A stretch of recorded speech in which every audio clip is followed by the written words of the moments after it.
Hey everyone, Sumo Spiffy here. Day 12's in the books and 3 questions came to mind, so time to answer them in 3 minutes or less. I hope. Let's go.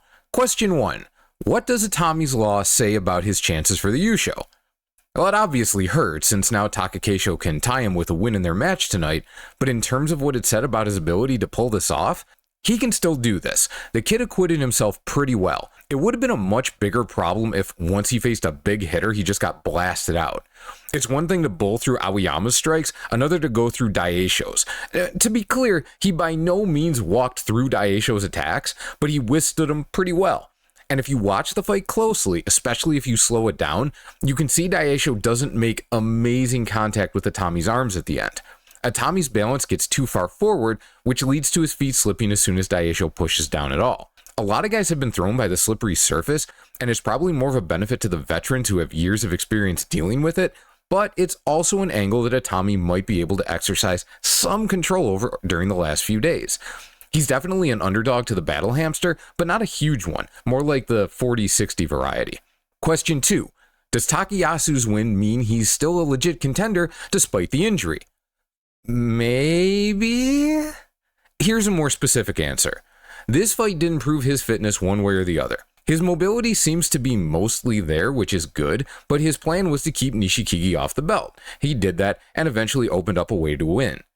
But if that leg or lower back is going to be a problem, it'll happen against anyone who can force their way onto the belt and make him balance on his left side, or who has a strong thrusting attack and won't be easily thrown off by big sidesteps.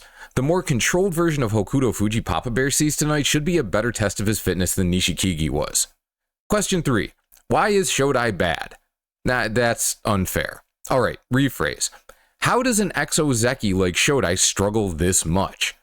This is becoming one of the eternal questions of sumo. I bring this up because today was a perfect example of where Shodai frequently falls short. He's fighting Shona Naomi, who's a big boy, but who likes to use footwork and mobility rather than a pure power game. Shodai therefore wants to get inside and cling to the dude like Saran wrap. He gets inside, wraps his left hand around Shona's back, and goes inside with his right for the belt.